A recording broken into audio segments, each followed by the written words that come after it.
Todos, que o Hakadosh Baruch Hu, santo, bendito seja Ele, nos abençoe em nome de Yeshua. Amados, nós vamos falar sobre a Parashá Vayakel, que significa que ajuntou. Ela vai de Êxodo 35, 1 até o 38, 20. Nós vamos, como de costume, começar pela Brit Hadashah, e vamos lá para Hebreus capítulo 9, verso 1 em diante. Eu quero mostrar algumas particularidades muito interessantes neste texto para os irmãos. Então eu quero começar falando sobre o escritor aos Hebreus, que dá para a gente uma dimensão diferenciada sobre o tabernáculo, falando que aquele primeiro tabernáculo, ele tinha ordenanças do serviço e de um santuário que era mundano, no sentido dele ser material. Então ele foi preparado e ali estavam todos os elementos do tabernáculo. Mas depois, disso tudo, o tabernáculo teve que deixar de existir e passou a existir o Beit HaMikdash, que era o templo. Então o templo, ele passa a ser um local onde Israel estava indo para poder buscar ao Eterno. Mas tem uma coisa muito interessante, porque quando tudo aquilo foi preparado, as pessoas estavam preparadas para poderem entrar naquele lugar. Eu estou falando agora dos sacerdotes, dos levitas, que davam apoio ao ministério sacerdotal, porque o povo em geral podia chegar até a entrada do tabernáculo, e o máximo onde eles iam era o átrio, onde eles podiam oferecer os seus sacrifícios. E nós temos uma coisa também muito interessante, porque, segundo o escritor aos Hebreus, esse caminho ainda não estava totalmente descoberto, ele não estava acessível a todos. No Beit HaMikdash, no templo, só se podia entrar o Kohen Gadol uma vez por ano, no dia de Yom Kippur. E ali ele podia falar o nome do Eterno 10 vezes. Era o único momento em que ele podia ter esse face a face com o Eterno. E o tabernáculo, ele tinha uma outra particularidade. A glória do Eterno, ela já estava visível. Obviamente os irmãos se lembram. A coluna, a nuvem, os milagres que aconteciam, a voz do Eterno que ecoava de lá de dentro do tabernáculo, e todo mundo ouvia, porque o Eterno falava com Moshe de forma audível. As audiências entre o Eterno e Moshe eram públicas.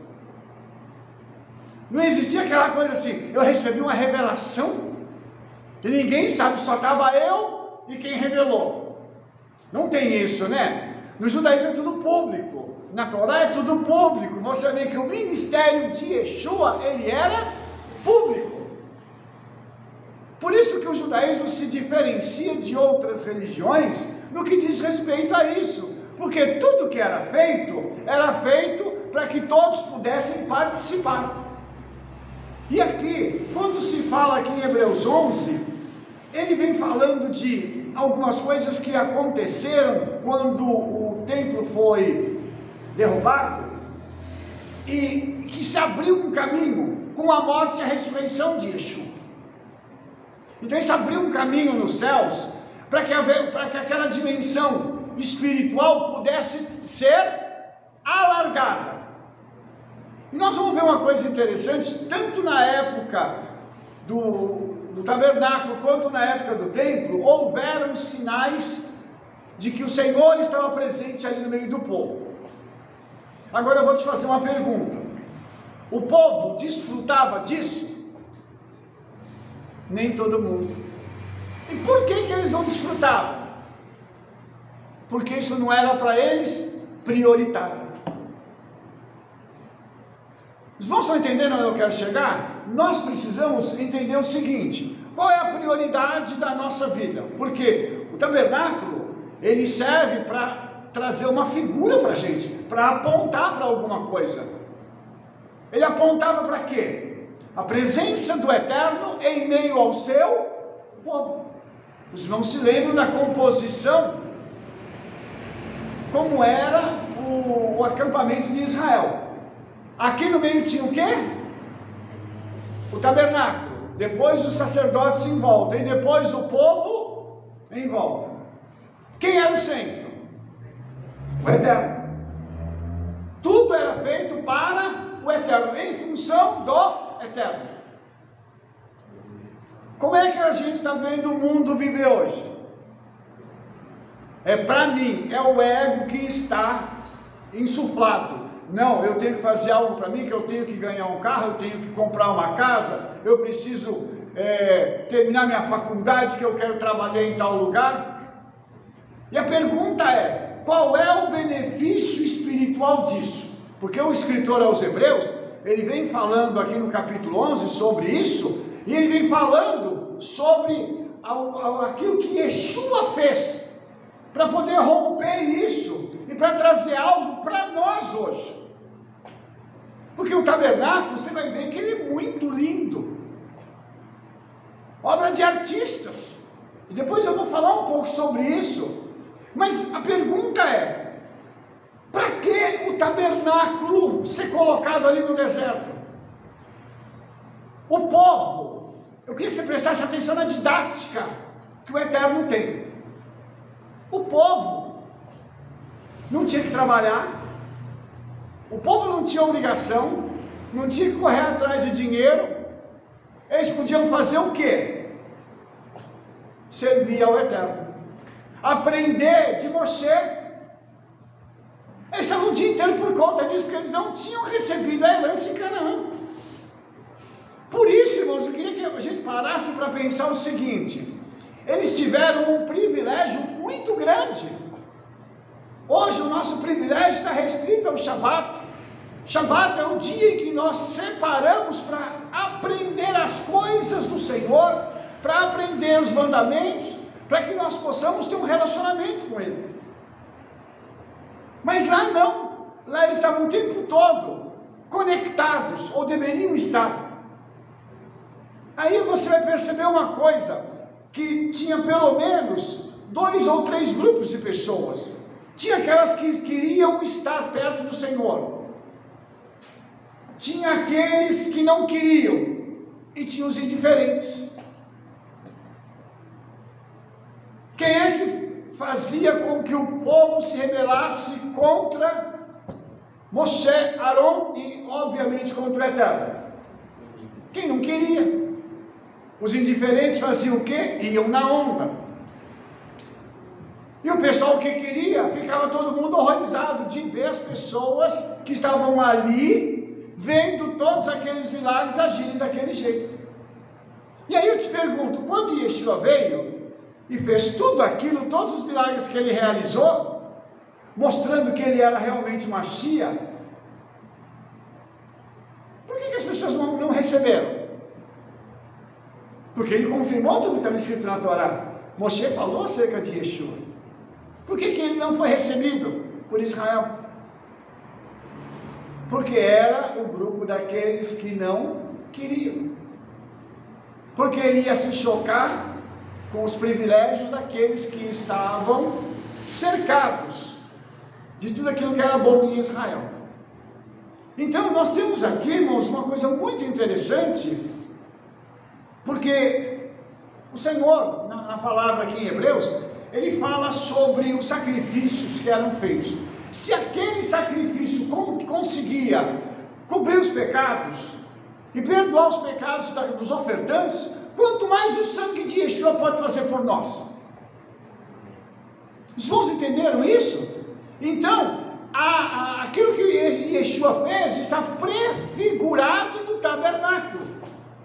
Aquilo que Yeshua fez está prefigurado em toda a Torá. E por isso é que nós precisamos ter a dimensão de que, quando nós estamos lendo a Torá está falando o tempo inteiro de Yeshua, ela está apontando o tempo inteiro para Yeshua. E nos sacrifícios, então, isso é escancarado. Só que nós vamos entender que o sacrifício era feito no lugar de alguém.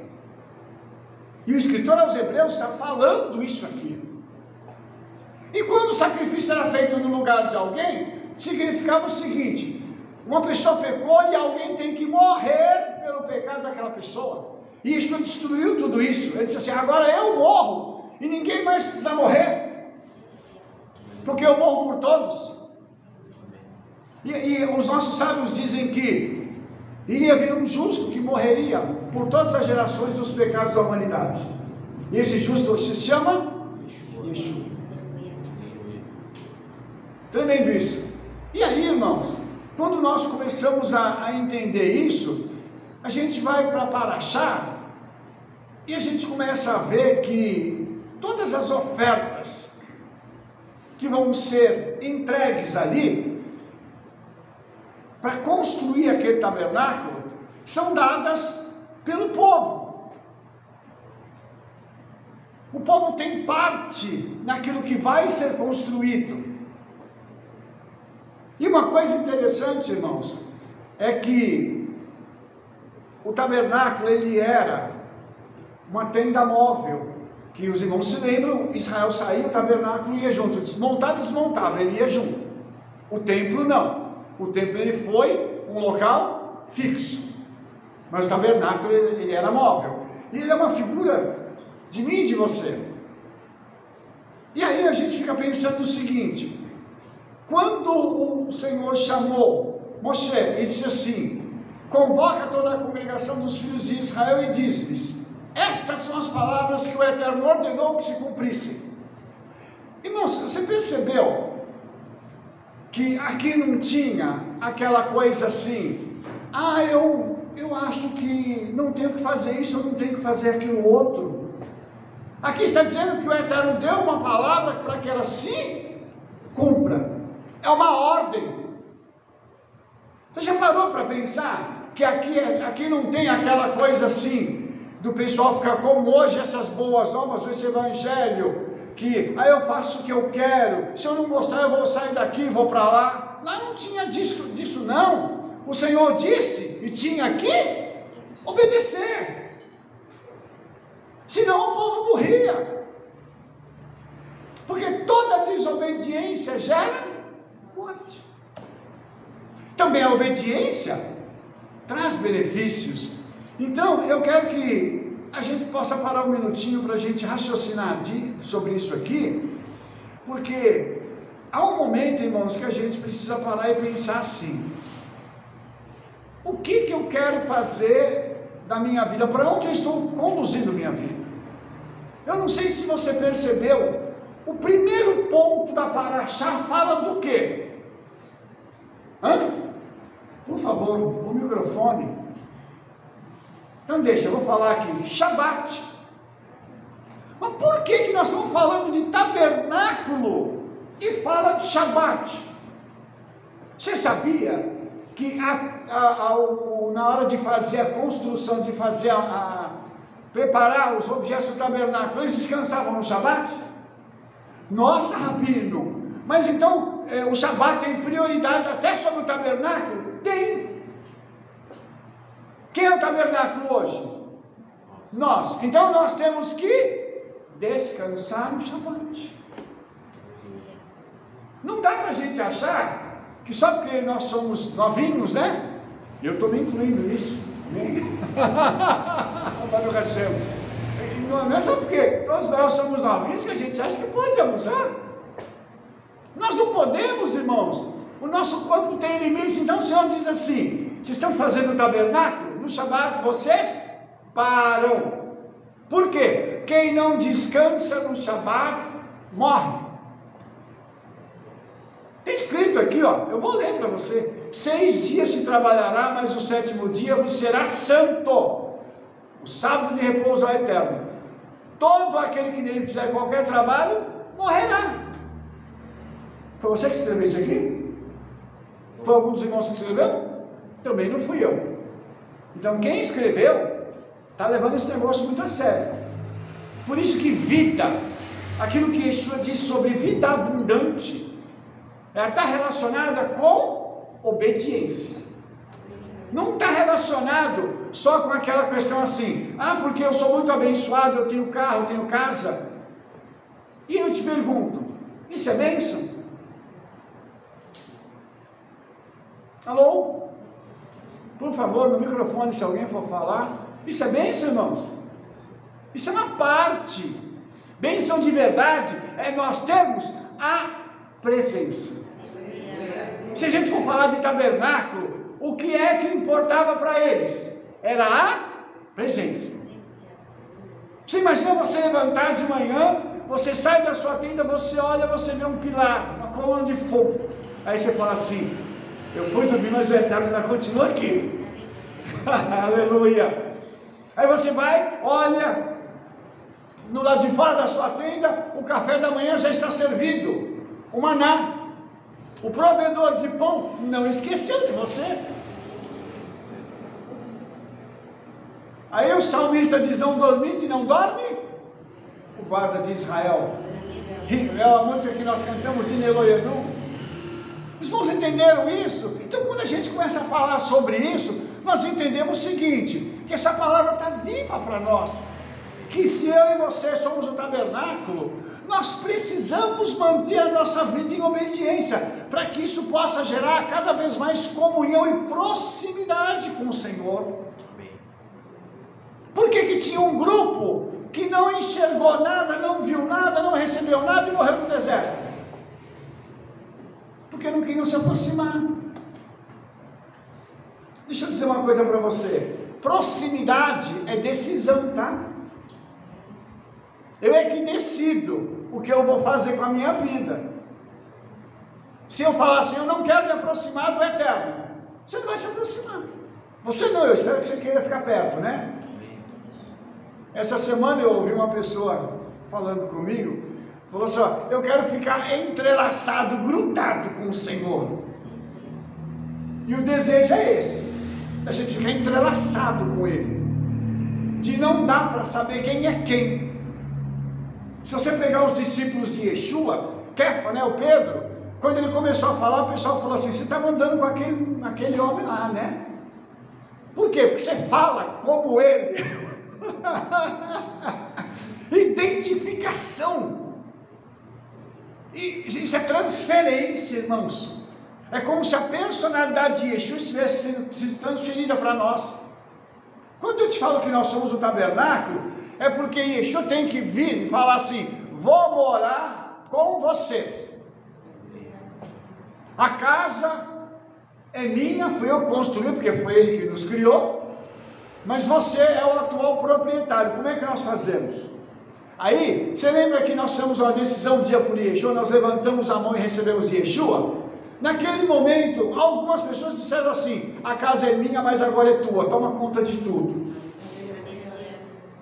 Você é o morador e eu sou o convidado, porque você mora dentro de mim para sempre.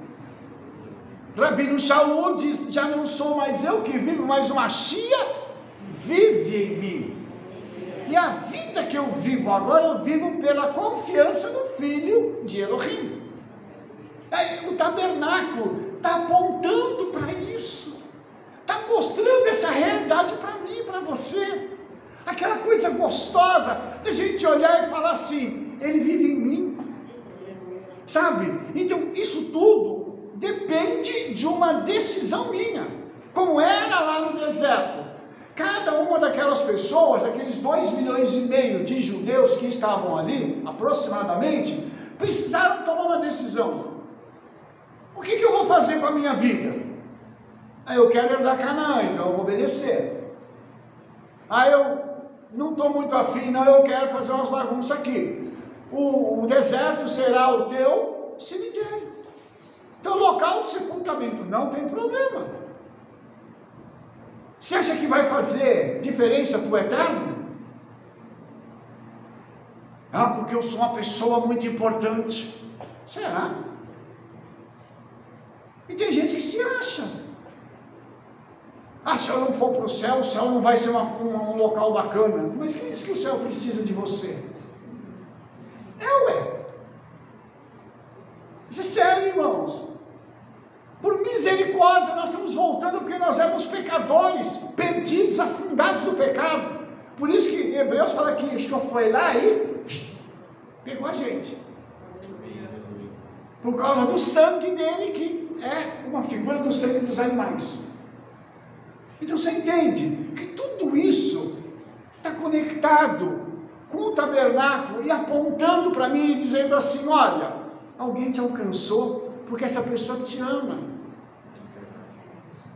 Há amor envolvido nisso, mas todo amor tem que ter reciprocidade. O profeta diz assim: andarão dois juntos se não houver entre eles acordo.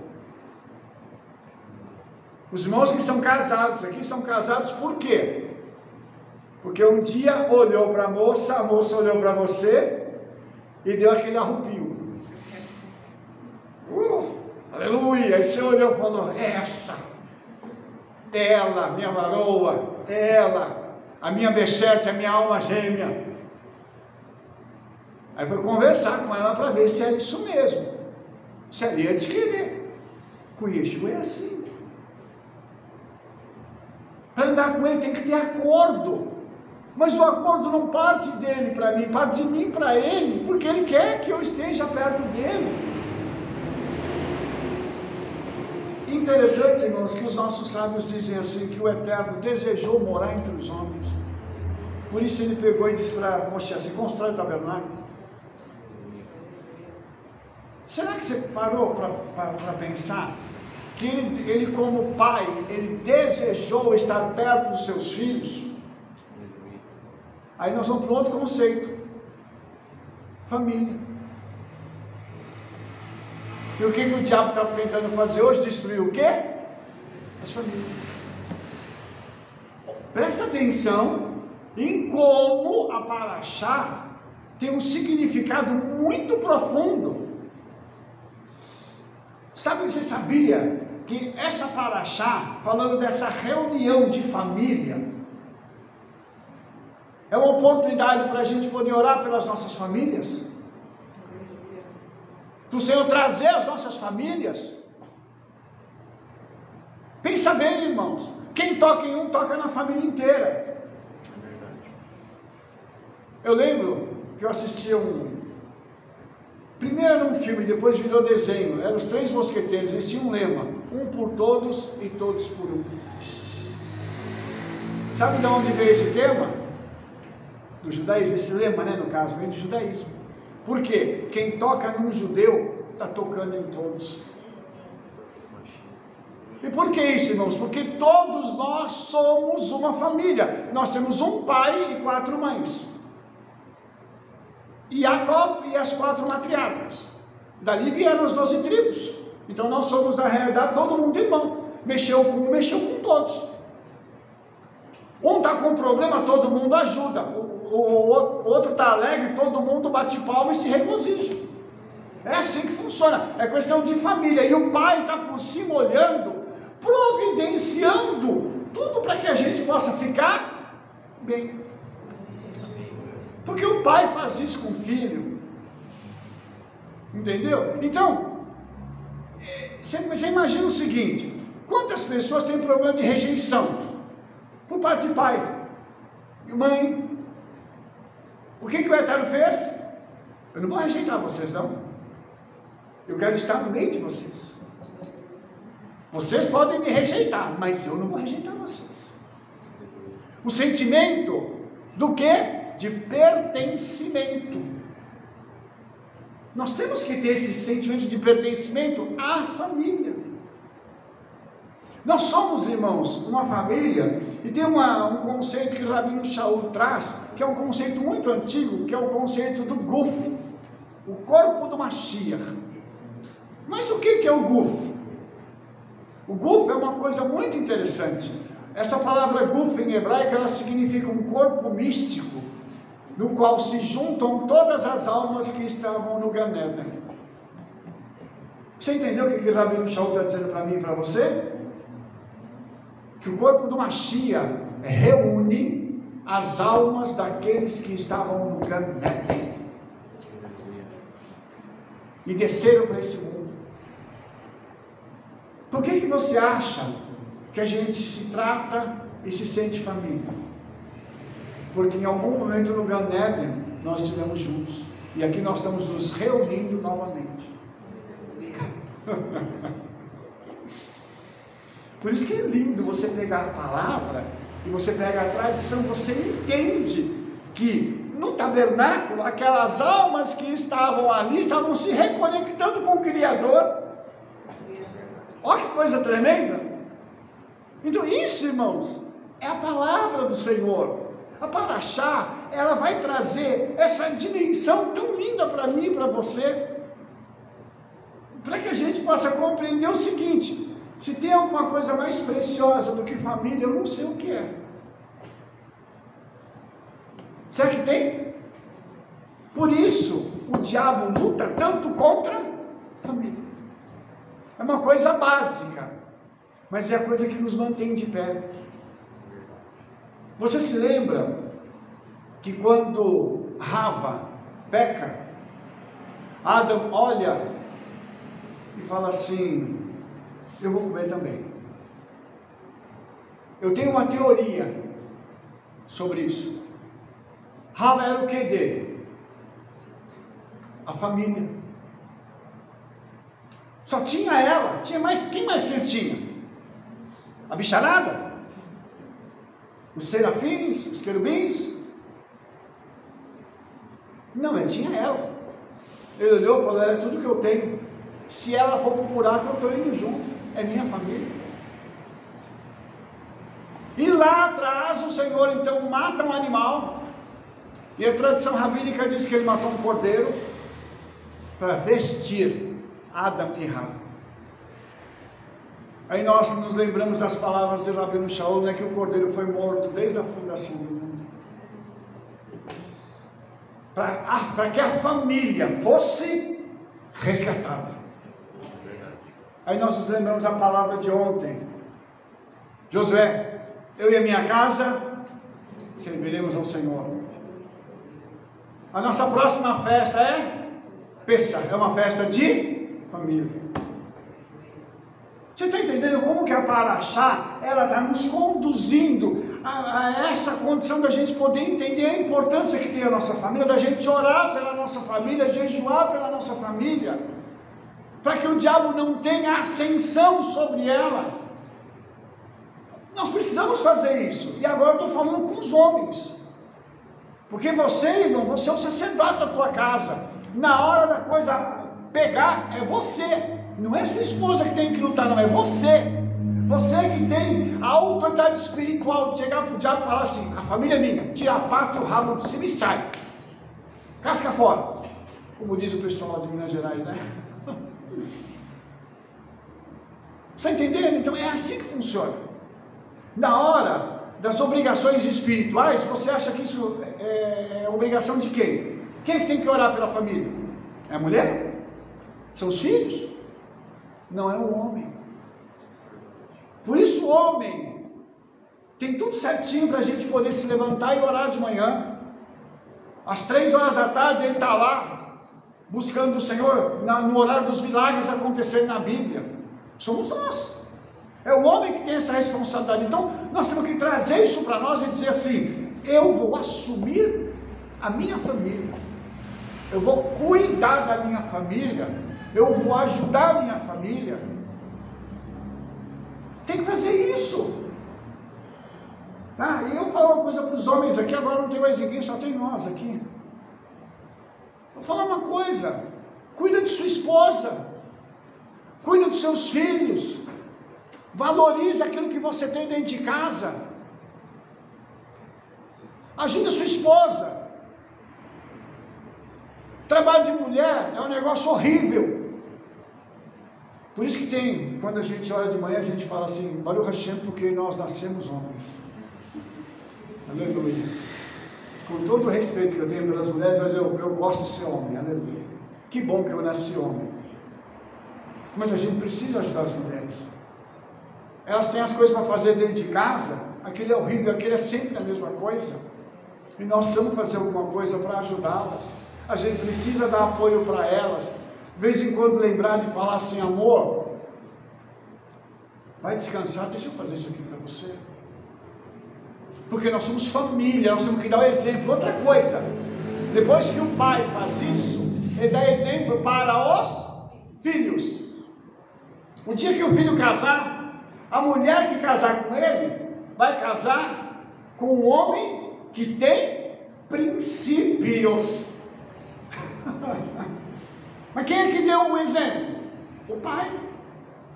Vocês não estão entendendo isso? Então, se você pegar o tabernáculo, o Senhor fala assim: vão lá e construam um tabernáculo. O pai está dando as ordens, ele está fornecendo material, está dando tudo para eles. Você lembra que quando foi para saquear o Egito, o Senhor falou assim: vai lá e pega tudo que é dos egípcios. A ordem veio do céu, vai lá e faz isso. Então foi o Senhor que deu tudo, o Senhor está fazendo tudo, para que eles cheguem nesse momento, e como família eles possam começar a contribuir. E eu vou mostrar isso para vocês aqui. Até agora, o meu objetivo é te mostrar essa questão de proximidade que nós temos que ter com o Senhor, como família. E aí, uma última questão antes da gente mudar de assunto. Você viu quantas coisas milagrosas aconteceram no tabernáculo? Você viu os milagres que aconteceram no templo? Hoje nós não temos a sombra, porque lá estava apontando para Yeshua. Hoje nós temos Yeshua presente conosco através do Espírito Santo. Por que essa dimensão de milagres não está aqui? A culpa é de quem? É do Senhor? É do pessoal lá fora? É do meu celular? A culpa é nossa. Nós estamos precisando buscar, sabe o que? Intimidade. Buscar a presença. Falar assim: eu quero ficar perto de você, Yeshua. Eu preciso estar perto de você. Aí eu me lembro, irmãos, de 3 homens que ficaram perto de Yeshua. Os irmãos lembram de Pedro, Tiago e João.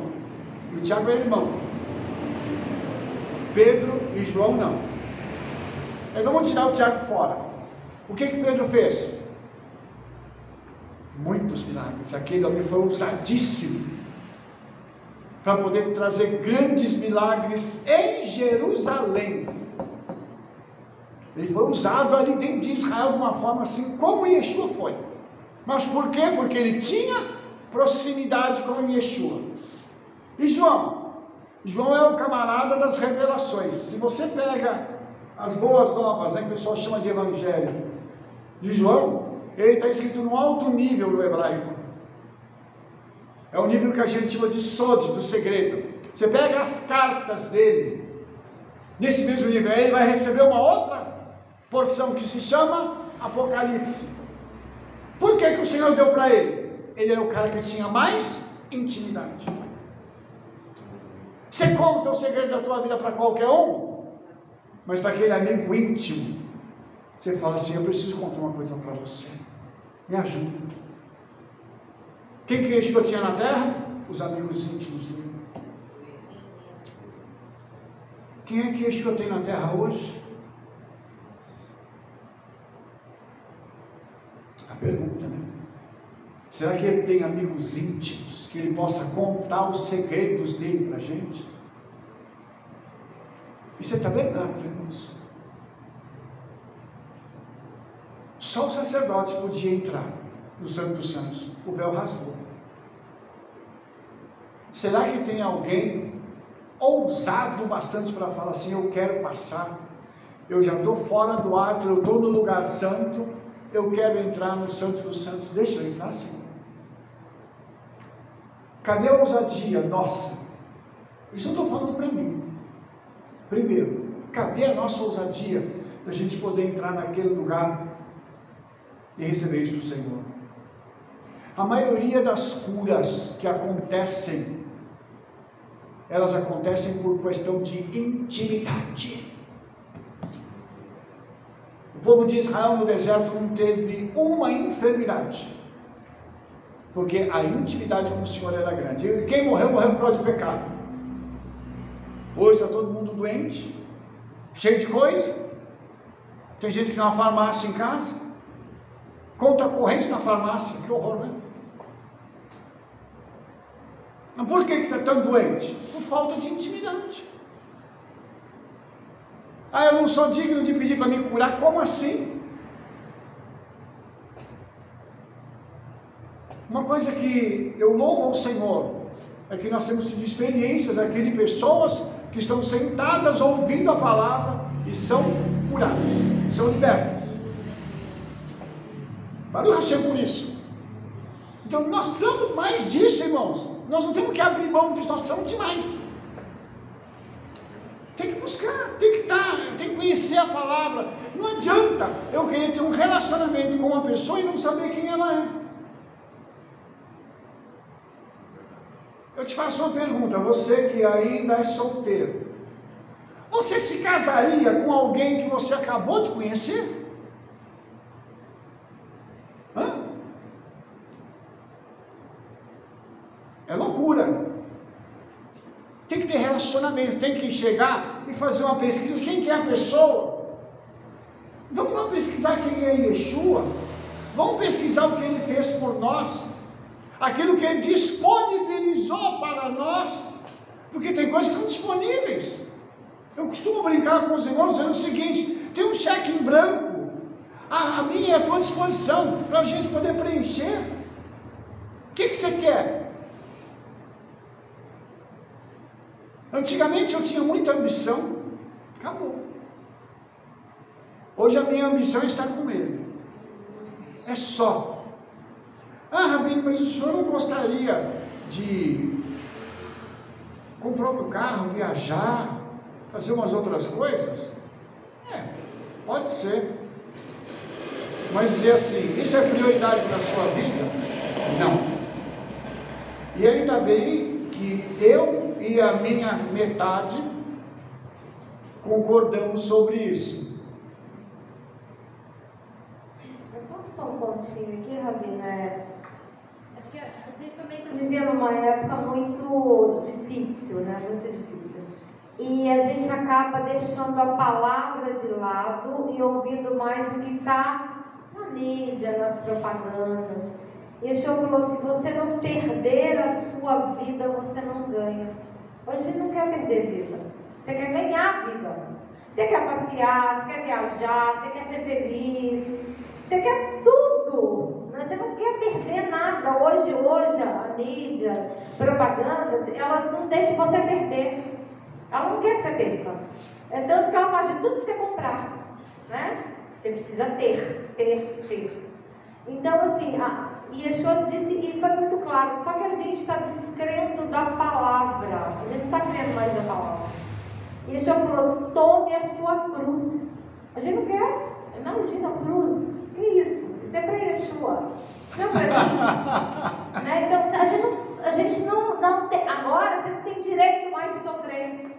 Essa é a grande. Os nossos filhos não têm direito de sofrer. Meu pai, se deixar um filho sofrer, é morte. Mas eles têm que sofrer. Yeshua falou: se você não perder, você não ganha. E a gente não está perdendo, a gente não está tirando o nosso tempo da televisão para a intimidade. A gente não quer, porque a gente quer assistir um filme, a gente quer ver um negócio na internet. Você não quer perder, né? Só que você ganha. O tempo que você está na intimidade, você está longe de uma ansiedade, de uma depressão, né, de tantos problemas que está aí fora. A pesquisa agora que saiu é que tem muita gente largando os empregos por causa de ansiedade e depressão, que é a doença do século, né? Mas essa intimidade vai te fazer chegar, porque quando você chegar perto de Yeshua, a ansiedade acaba. Você vai olhar para ele e falar: ele é tudo para mim. Ele é o meu protetor. É verdade.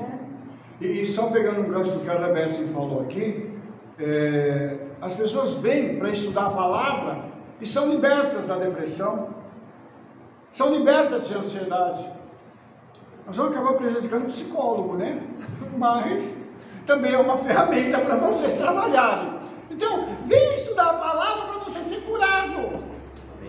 Venha para você ser liberto, porque a palavra liberta. A palavra é o próprio Yeshua. Irmão, será que a gente parou para pensar nisso? Entendeu? Então nós estamos trazendo uma dimensão aqui para você hoje, de que há uma necessidade de a gente parar e pensar nisso, sabe? Há um espírito demoníaco que está semeando o egoísmo no mundo. É o eu quero, eu preciso, eu sou. É o ter em detrimento do ser. Eu tenho, mas não sou. E aí? Então isso tudo, a palavra quer trazer uma correção para nós. E como é que você e eu podemos abrir mão do egoísmo? Alô? Nave chamando terra, responda. Praticando gentileza. Hã? Praticando gentileza. E o que mais? Como é que você abre mão?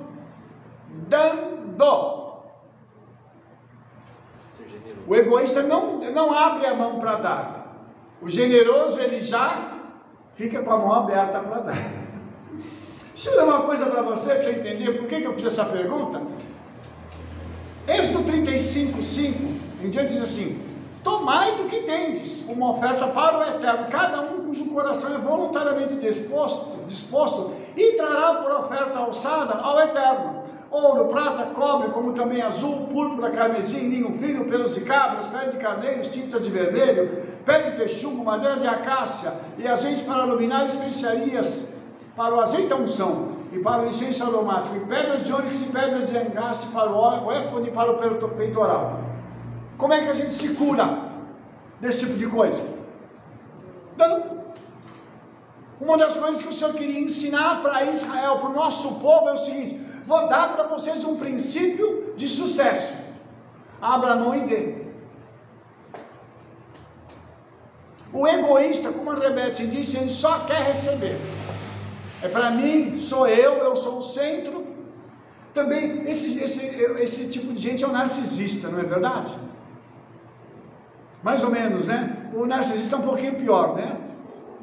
Então, vamos ficar no ameno aqui, né? Vamos ficar numa coisa mais amena. Mas veja, o Senhor está dizendo o seguinte: é para todo mundo dar oferta? Hã? Não. Para quem que é? Para aquele que o coração voluntariamente é disposto. Tem gente que não tem coração para dar. O coração só está para receber. Mas tem gente que o coração, ele é dadivoso. E é uma coisa impressionante, irmãos. Quanto mais a gente dá, mais vem. É um negócio impressionante. Há uns anos atrás, nós tivemos uma experiência, e um dia o Senhor falou para mim assim: como que você fica orando tanto, me pedindo as coisas, se você não dá nada? Eu falei: não, Senhor, eu estou dando. Ele falou: não, o que eu estou te pedindo, eu quero que você dê mais. Eu falei: ai, Senhor, muita calma nessa hora, Senhor, muita calma. E aí o Senhor começou a apertar, e eu falei: tá bom, Senhor, eu vou fazer um acordo contigo, o que o Senhor me pedir, eu dou. E eu comecei a dar. Eu me lembro que nós passamos por uma ocasião em que eu ganhei de presente um notebook. Eu precisava muito de notebook. A história é um pouquinho longa, eu não vou contar aqui agora. Eu ganhei o notebook, 2 meses depois uma pessoa me liga e fala assim: ah, você podia orar por mim que eu estou precisando do notebook? Eu falei: não tem problema, eu acabei de ganhar o meu, tem 2 meses, eu vou orar por você e você vai receber seu notebook. Quando eu desliguei o telefone, o Espírito Santo falou assim: você já resolveu o problema para ele, não?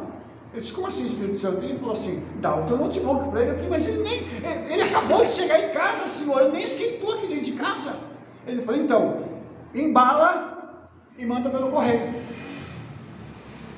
Eu falei: tá bom. Você imagina, passei um tempão orando, ganhei o notebook, 2 meses, ele foi embora. Passou mais 3 meses, eu fui pregar em São Paulo. Esse notebook que eu tinha ganho era usado, e eu dei o notebook usado. Fui pregar em São Paulo. Quando preguei em São Paulo numa igreja, aí nós fomos jantar com uma família, aí a família virou para mim e falou assim: eu comprei aqui não era Polishop, era uma outra loja que tinha compra online. Naquela época o pessoal comprava por telefone. Aí eu: Rabino, eu comprei 2 notebooks aqui, um é da minha esposa. Eu falei: nossa, que bênção, Maru, achando que o Eterno abençoe a vida de vocês e tal. Aí eu falei, se o outro é seu? Ele falou, não, é o do senhor. Eu falei, como assim, meu? Eu quase caí de costas, irmãos. Ele falou, o Espírito Santo me mandou te entregar um notebook, porque ele disse que você já fez isso com outra pessoa. Você entendeu que existem princípios, e o Senhor está ensinando para o nosso povo princípios de generosidade. Por que o judeu é o maior doador do mundo? Por que os nossos grandes filantropos, eles dão fortunas? Porque eles foram ensinados a fazer isso. E por que o dinheiro vem para eles e flui? Por que eles fecham negócios bilionários? Porque eles aprenderam a dar. Então aqui o Senhor está dizendo o seguinte: essa é uma contribuição, uma oferta para a minha casa. Eu vou só citar aqui uma família, a família Safra, que são donos do Banco Safra, que constroem sinagoga, dão um Sefer Torah, e o Sefer Torah está baratinho, $25.000, 130 mil, se eu não me engano, mais ou menos, não é isso? A conta, 130 mil no Sefer Torah, eles dão de presente para a sinagoga, ajudam o Yeshivá. Aí você pergunta, por que eles são tão ricos? Tem um motivo, é óbvio. Que constrói uma sinagoga lá de 2, 3 milhões de reais, 5 milhões de reais, dão de oferta para o Senhor. Você acha que o que vai voltar é 10 reais? Me ajuda, né? Então, eu estou querendo mostrar para os irmãos aqui, e Yeshua disse isso de uma outra forma. Lá em Lucas 6,38, Yeshua diz assim: dai e ser-vos-á dado, boa medida, recalcada, sacudida e transbordante, vos deitarão no vosso regaço. Aí termina o versículo dizendo o seguinte: porque com a mesma medida que medirdes, também vos medirão de novo. A medida com a qual eu faço é a mesma que eu recebo. Por isso, irmãos, a gente precisa atentar para a Paraxá. A Paraxá está ensinando para mim e para você alguns princípios que precisam ser obedecidos. Tem alguma pergunta? Eu vou mudar de assunto. Então, ok, vamos lá. Aí em Êxodo 35:10 está escrito assim: venham todos os sábios de coração entre vós e façam tudo que o Eterno vos tem mandado. Tá? Aí nós vamos ver o seguinte: quem construiu o tabernáculo? Foram homens sábios, homens e mulheres. E aí, irmãos, você vai perceber o seguinte: para mexer nas coisas do Senhor, tem que ter conhecimento, tem que ter sabedoria. Não adianta pegar qualquer um na esquina e dizer assim: faz isso aqui. Não faz, não. Lembrando que tudo que foi feito no tabernáculo, não existia modelo na terra. Moshe foi até o céu, trouxe o modelo e passou para Beit Salel para rodear com os detalhes. Tem um dos nossos sábios que dizem que Moshe colocou a mão em Beit Salel e transferiu para ele. É o conceito hoje nosso do pendrive. Ok?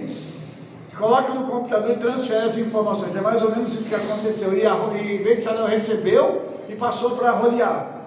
Então você imagina um menino que acabou de fazer bar mitzvah, 13 anos, receber isso do Senhor. E vou fazer o tabernáculo. O menino sabia fazer tudo. Desde quando uma criança tem habilidades para fazer aquele monte de coisa que a Torá disse que ele tinha que fazer? Quem que ensinou para ele? Você estava no deserto. Tinha marcenaria, carpintaria.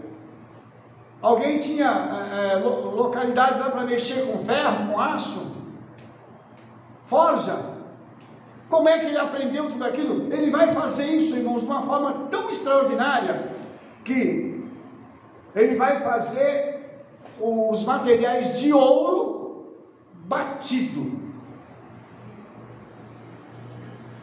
E eram peças únicas. Você imagina uma menorá, uns 2 metros de altura, feito numa peça única de ouro, batido, com todos os detalhes, e o menino pegando um negocinho e vem batendo para poder moldar todo aquele ouro. Sem forma. Sem nada para ele poder se basear. Eu não sei se você está me compreendendo onde eu quero chegar, mas as coisas do céu vieram e estavam presentes ali, no meio daquele povo. Eles tinham habilidades sobrenaturais para fazer tudo aquilo. Hoje a gente tem computador, a gente tem tudo para fazer. Lá não tinha nada disso, tinha o Senhor derramando sobre ele, dizendo o seguinte: vai para o lado de cá, faz assim, faz assado, faz esse detalhe desse jeito. Vou voltar para essa questão. A presença do Senhor era tão forte naquele lugar, que quando se tratou de fazer o tabernáculo, o próprio Senhor estava ali supervisionando isso, com certeza, para fazer com que algo que eles estivessem trabalhando fosse tudo perfeito. Aí a gente quer fazer de qualquer jeito as coisas para o Senhor. Ah, não, para o Senhor não tem problema não. Eu falei isso numa paraxá passada, que na hora de entregar a oferta para o Senhor, pega as coisas velhas da nossa casa e vem trazer para a casa do Senhor. Ah, lá em casa não serve, mas para a congregação serve. Aí você acha que o Senhor se agrada desse tipo de oferta? Difícil, né?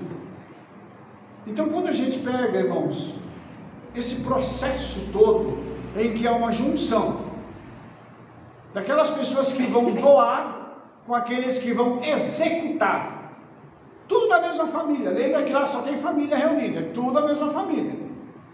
Um sabe do outro. E aí, você vai perceber que tudo aquilo que Bezalel e Aholiá iam fazer, era não só para o tabernáculo, mas era também para os sacerdotes. Eles iam preparar a roupa dele, uma roupa de linho fino. E aí no livro de Apocalipse, diz que esse linho fino é a característica da roupa dos justos. Uma roupa brilhante, uma roupa resplandecente, que é aquilo que nós vamos receber na eternidade. Na realidade, aquilo que estava acontecendo ali é como se fosse um ensaio para aquilo que nós iríamos ter na eternidade. Os atos de justiça dos santos. O cara não é só justo, ele também é santo. Faz com que ele receba na eternidade uma roupa branca resplandecente. A do sacerdote não era resplandecente, mas a nossa vai ser. Porque tem que voltar para o padrão da criação. Adão tinha a pele resplandecente. Ele não tinha roupa, mas a pele dele resplandecia. A tradição judaica diz isso. Aí quando Yeshua se reúne lá com Elias e com Moshe, e o corpo dele resplandece, os discípulos ficam tudo assim: oh! Quando o rosto de Moshe resplandeceu, todo mundo: oh! Mas só está voltando para o padrão da criação. Luz. Luz. O que Yeshua disse que nós somos mesmo? Então ele já deu a dica. Or haolam. Só que a palavra olam significa eternidade. Nós somos luzes da eternidade. Eu não sei se você já ouviu, né? Ou teve experiência de você ir para algum lugar, a pessoa falou: nossa, você chegou e entrou uma luz. Porque nós temos que carregar esta luz. Nós somos esta luz. Então, irmãos, eu estava assistindo um testemunho de uma pessoa que ele foi num determinado local fazer um serviço.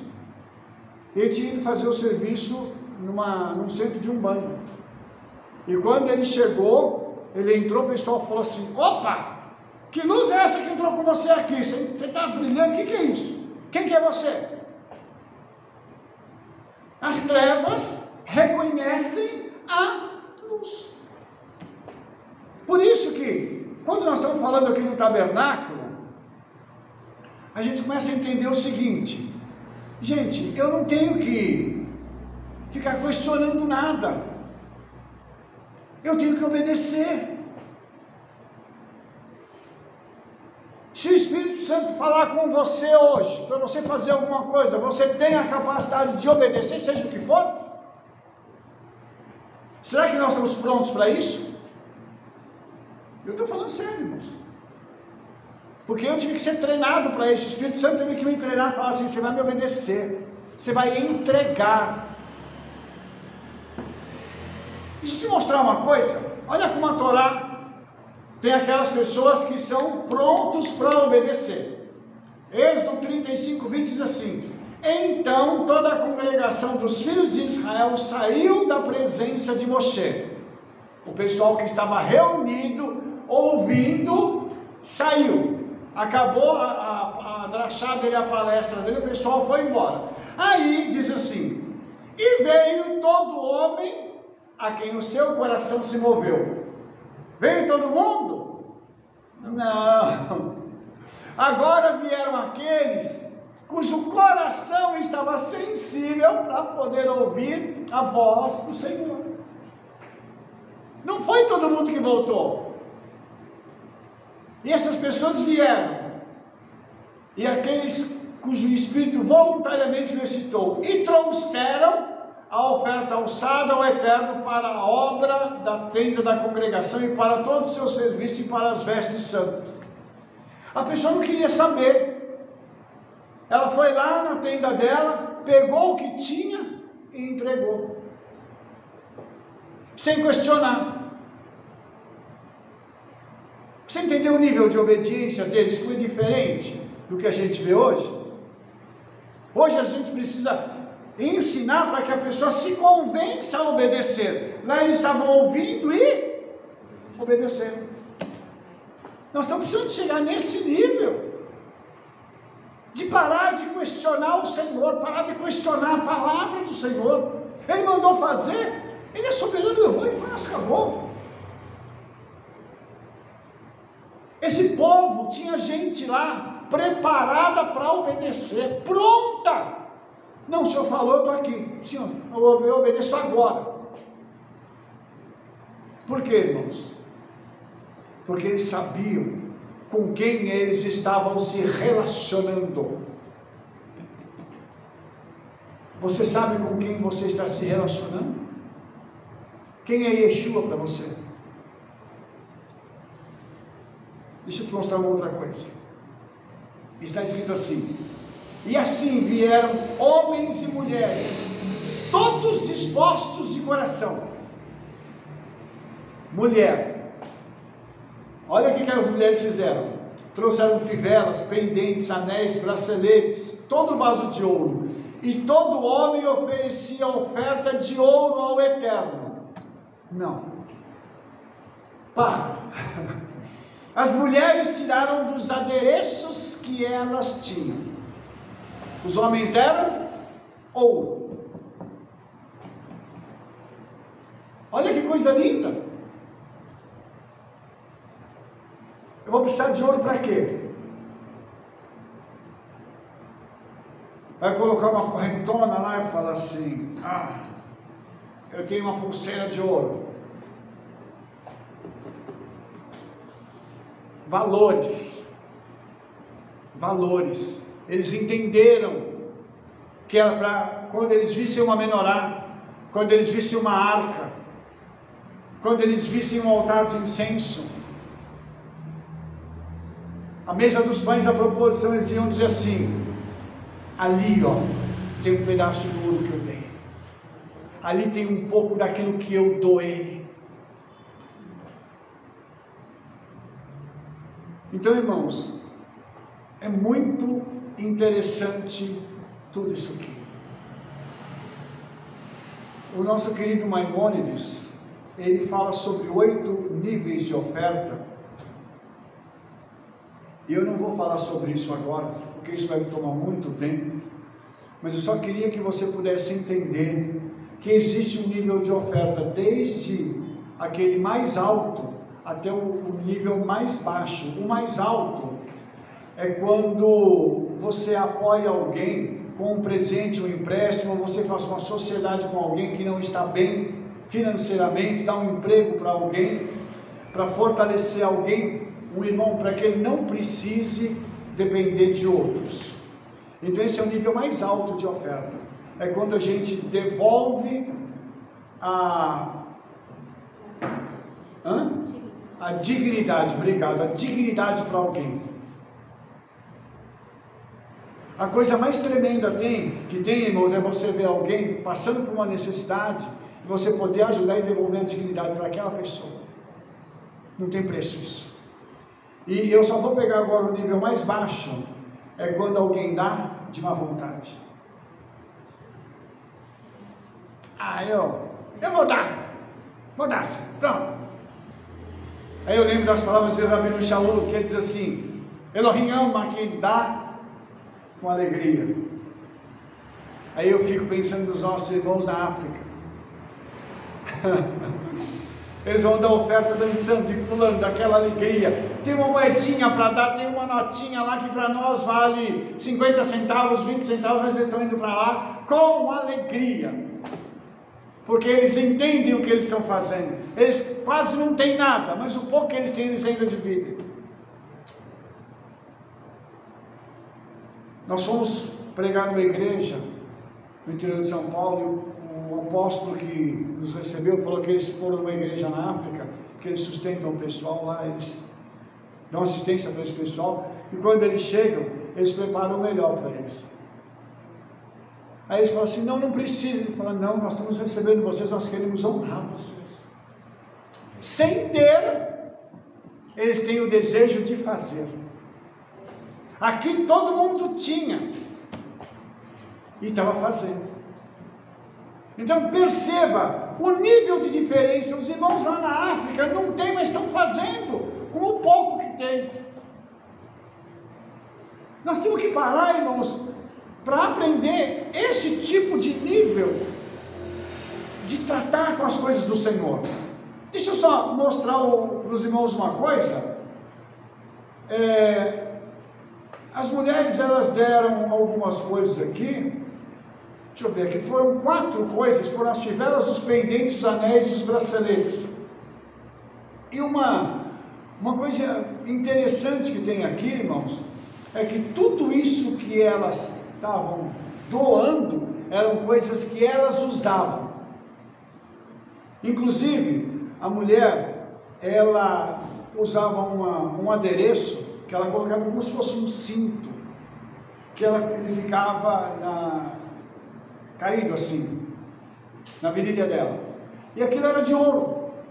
Eles chamavam de cinto de castidade, entre aspas, mas era um adereço de ouro, que elas tiravam para dar para o Senhor.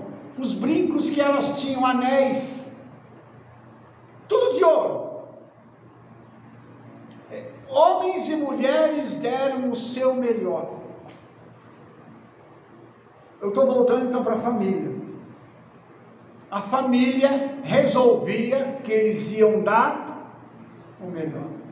A unidade entre marido e mulher. Que família que não dá certo se tem unidade entre homem e mulher? Tem que dar certo. Tem que decolar uma família dessa, porque os dois estão em unidade. Posso pegar um pontinho aqui das mulheres, que a gente já ouviu muito, e durante esses anos, de que a mulher não pode usar brinco, não pode usar tatal, aquele monte de coisa que a gente já ouviu. E aqui, o Eterno aceita todos esses objetos que está retirado das mulheres. Significa que o Eterno não vai colocar ninguém no inferno porque está usando um brinco, um colar. Claro que tudo que é exagerado, tudo, a comida, tudo que a gente exagera dá problema. Você também não vai exagerar em nada, né? Mas assim, o Senhor, o tabernáculo é feito com as joias das mulheres. E se é o tabernáculo, é a morada do Eterno, e se fosse abominação, o Eterno jamais deixaria essas mulheres virem e trazer. E nem deixaria elas usarem, já teria uma doutrina em cima disso aqui, né? De que não poderia. Então é muito importante isso, porque às vezes a pessoa vem através com a gente e fala: mas eu não posso, porque... E a gente fala, o tabernáculo foi feito com as joias das mulheres. E não quer dizer que elas deixaram de ter joias, elas tiraram algumas joias, levaram para o tabernáculo, porque elas tinham muitas também. Sim. Né? E outra coisa interessante que eu quero abordar é a questão da autoestima das mulheres.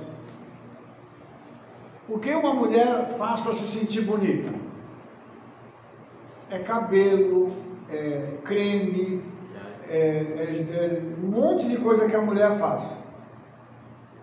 Está errado isso? Lógico que não.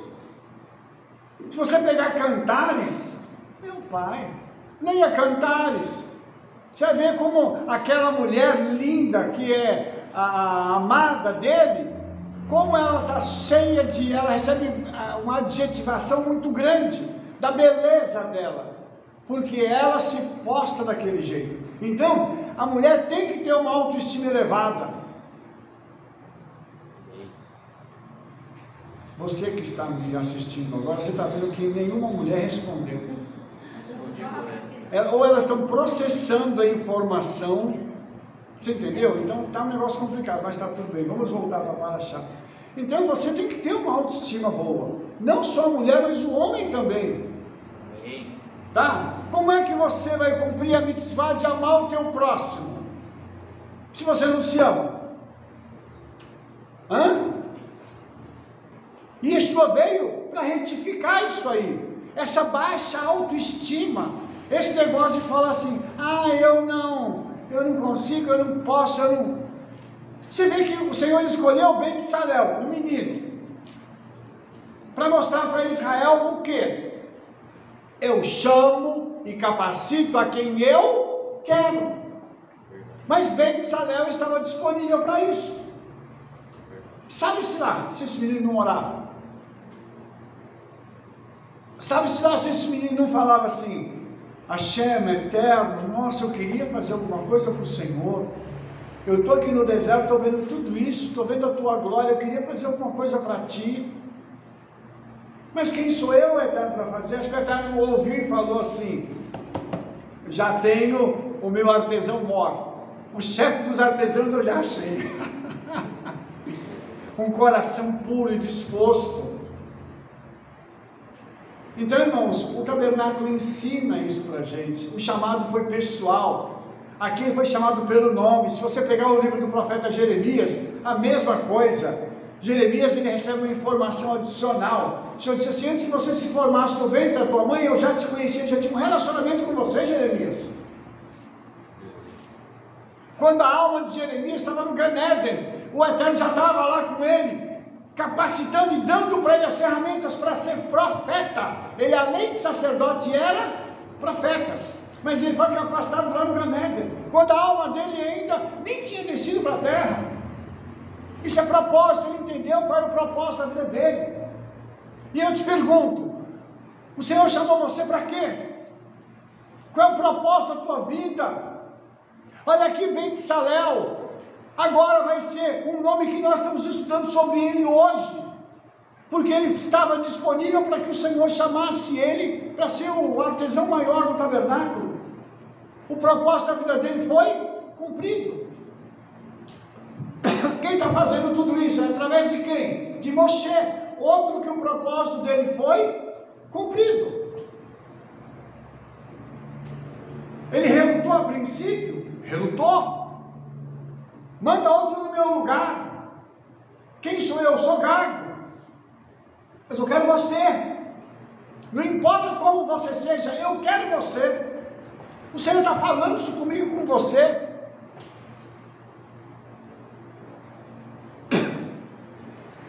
Deixa eu abrir um parênteses aqui.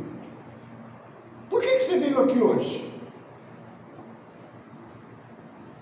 Será que você entendeu que você pisou nesse lugar hoje para ouvir isso? E para que o Senhor possa falar com você sobre o propósito da sua vida? Você parou para analisar isso, irmão? Minha irmã, você parou para analisar? Porque aqui na Paraxá, nós estamos vendo pessoas que estavam trabalhando para o Senhor, mas eles foram chamados com um propósito dentro daquele trabalho todo. Significa que enquanto eu e você fazemos o nosso trabalho secular, o Senhor vai tomar a minha vida e a sua, para que enquanto nós estamos nos relacionando com pessoas, nós temos condições de trazer pessoas para Yeshua, porque nós vamos dar para eles testemunho. Por onde a gente anda, nós somos reconhecidos. Por quê? Porque nós somos discípulos de Yeshua.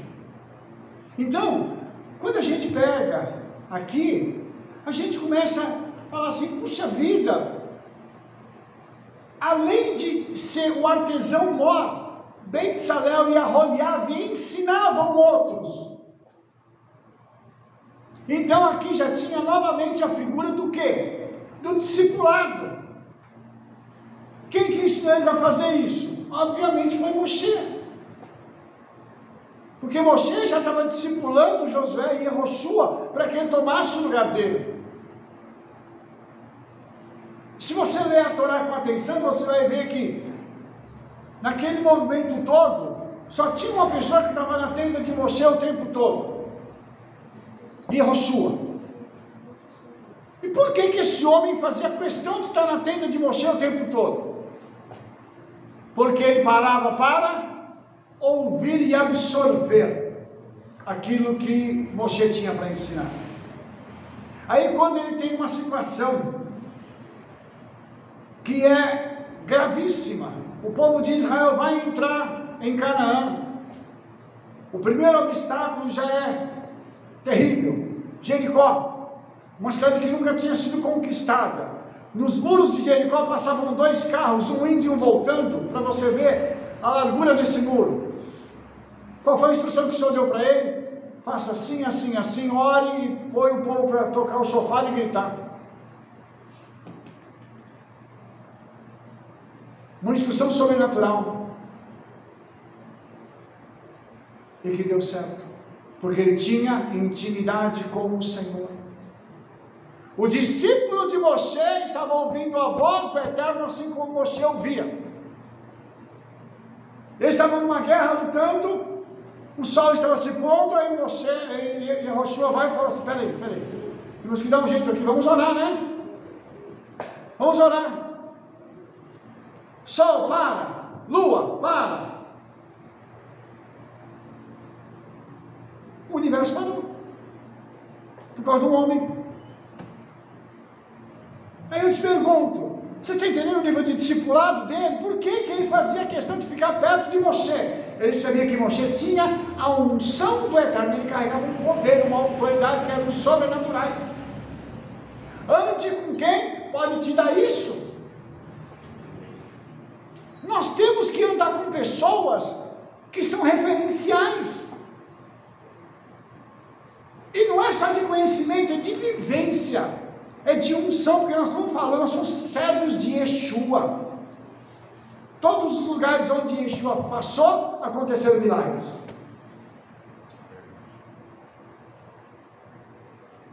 Quer que eu faça a pergunta de novo ou não preciso? De novo, nós, o que vamos fazer com esta informação? Tem um preço a ser pago, e nós precisamos pagar esse preço. Para quê? Para que as coisas possam acontecer na nossa vida e principalmente através dela. As pessoas com quem nós temos contato, elas precisam receber algo diferenciado do Senhor. Então, nós temos aqui uma abundância de informações sobre isso.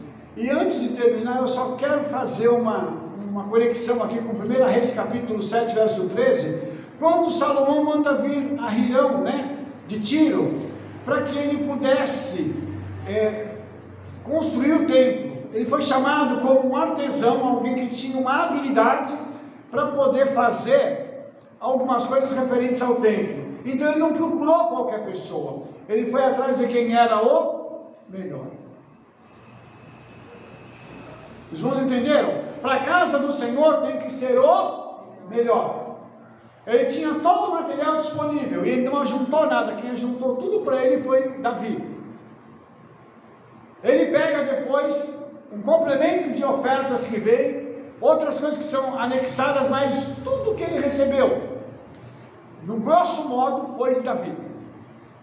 E vai chegar um momento que ele vai ter tanta coisa que ele não vai nem conseguir contar, porque a quantidade é muito grande. Então, quando o templo foi construído também para que fosse uma habitação permanente do Eterno em Israel, em Jerusalém, a cidade que é a única cidade no universo que tem uma filial nos céus. Ou melhor, a capital é nos céus e a filial é na terra. Tem uma cidade chamada Hadashah Yerushalayim. Inclusive, eu gosto de ler muito, né? E eu estava lendo sobre alguns homens que no passado tiveram experiências de terem ido até aquela cidade. Sábios judeus. Não foi só João que viu. Está entendendo onde eu quero chegar? Então, irmãos, no judaísmo, irmãos, isso é algo muito comum.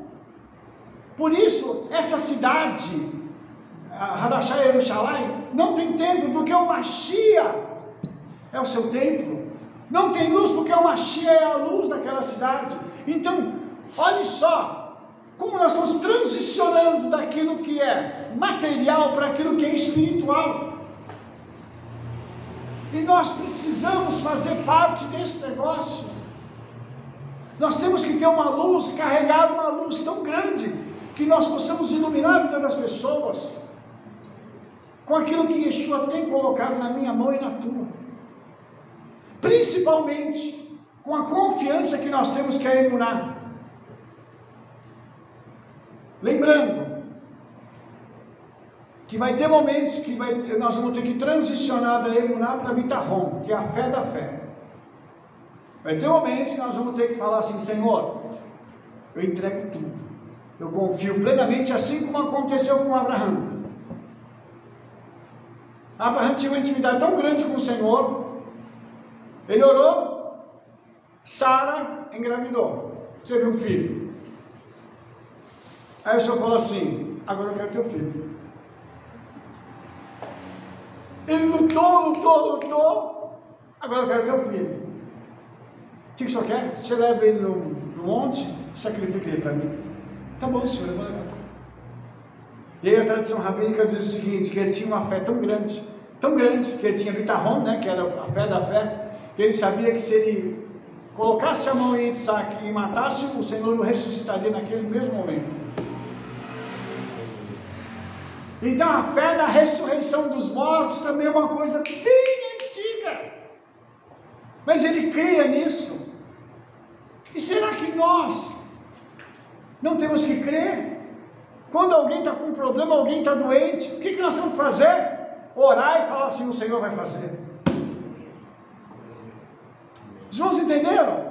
Alguém está com algum problema, o Senhor vai resolver, o Senhor vai à frente disso para resolver. Então tudo isso, irmãos, nós estamos depreendendo tudo isso da Parashá e mostrando o seguinte, que quando o Senhor quer fazer alguma coisa, Ele nos enche do seu espírito de conhecimento, de discernimento, de sabedoria, de palavra profética. Lembre-se, uma das coisas que o Senhor quer fazer é que eu e você sejamos os melhores, para glorificar o nome de Yeshua, não para nossa exaltação, mas para glorificar o nome de Yeshua. Então, nós precisamos compreender isso. E a pergunta é: você quer? Só murmúrios. É uma decisão a ser tomada. Um dia, lá atrás eu tomei uma decisão que eu queria, e o Senhor tem feito.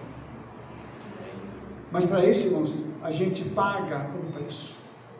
Então, a pergunta é: está todo mundo disposto a isso? Está todo mundo com o coraçãozinho pronto para fazer isso?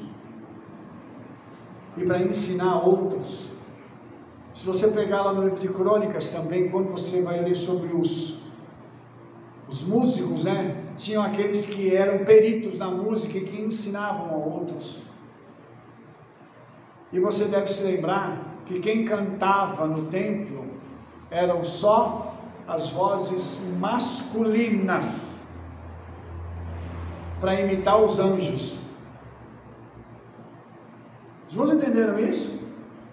Então você imagina no templo eles virados, do Beit HaMikdash para o templo, e eles cantando e louvando ao Eterno, e os milagres acontecendo em Jerusalém.